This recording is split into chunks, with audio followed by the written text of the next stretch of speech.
Hi, I'm here today with some tips on trying to release the hamstrings so you can get that great forward bend or forward fold that you're working on. I know it's something that motivated me from the very beginning to actually take on a yoga practice. When I was in my early 20s, I was complaining to my husband that I was very inflexible. I had zero natural flexibility is what I used to say. And he thought I was exaggerating. He said, "Oh, come on, bend over and touch your toes." I said, I can't even get close to my toes." He goes, "All right, let me see you do it." So all I was really able to do was kind of round my shoulders, come forward a little bit, and let my fingertips dangle to my knees. That's as far as I could go. So it really did motivate me to start practicing yoga.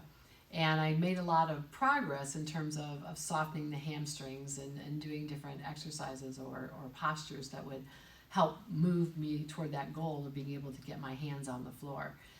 And I discovered that there just were some limits. And I came across a really interesting instructor who was trained in Kundalini at a workshop I attended several years ago.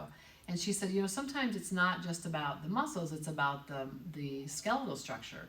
That if the bones are not moving freely in the joint, that you are not able to get that full range of movement.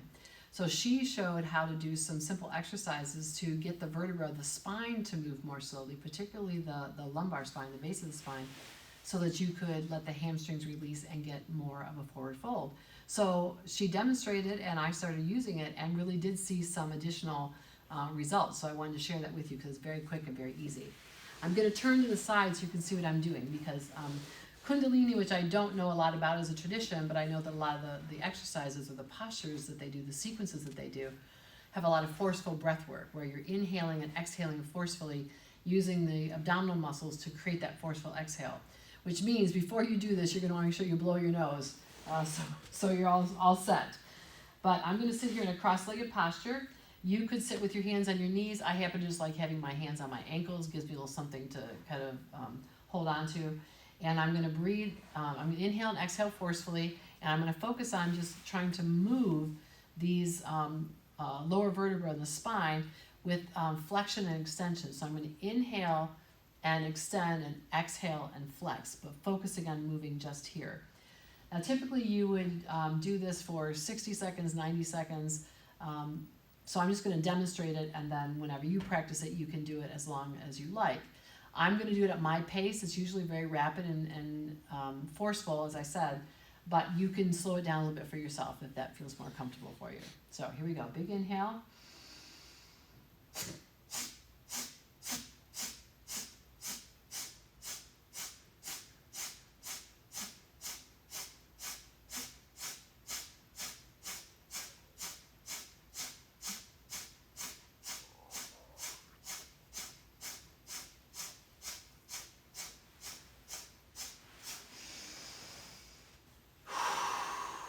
So when you decide to end, it's a big inhale, slight hold, full exhale. So the next step is then to work on the middle of the thoracic spine. So again, you might see more of the spine moving, but I'm going to focus on trying to get those to articulate in flexion and extension. So here we go.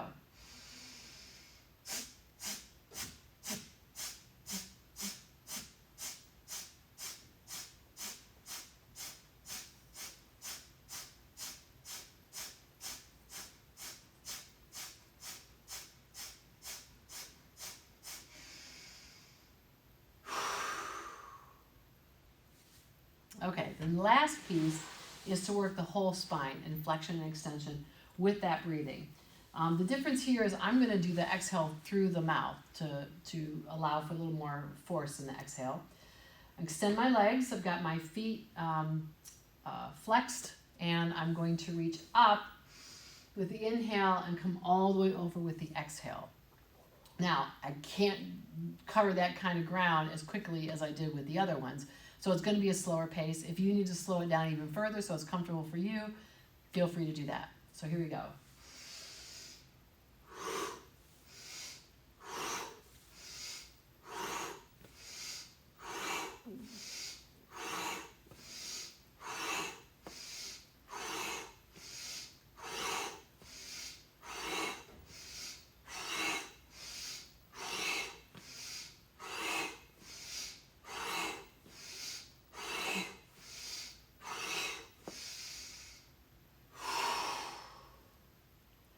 Now you may find, whew, a little lightheaded. You might find you can't carry that on as long as you could do the first couple exercises, because you will feel a little bit lightheaded moving that way, particularly if you're moving quickly. So that has been a real lifesaver for me in terms of trying to increase my range of motion with my forward fold. Now you might notice that I've got my knees softened just a little bit in my fold. Most of us have been trained, get those, ramrods straight and then you touch the ground. I actually have started to use a soft bend in both my forward fold and my seated forward fold, because I feel the muscles working in other places when I do that I don't when I lock my knees. It's also a little kinder to the body in general. And so just you can hang out here and feel the benefits of that Svarupa yoga practice. So anytime you have something that you want to work on, it's great to find something that will target it, a set of postures, maybe one posture in particular. And if you practice them faithfully, regularly, it doesn't have to be every day, but make it a regular part of your practice.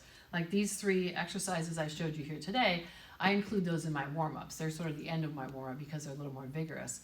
But it just, that kind of consistency really does help the body shift and change, and you'll find more flexibility developing. I'm in my mid-50s now and way more flexible than I was 10 years ago because of my yoga practice. And so I highly recommend it. Give it a try and let me know what you think.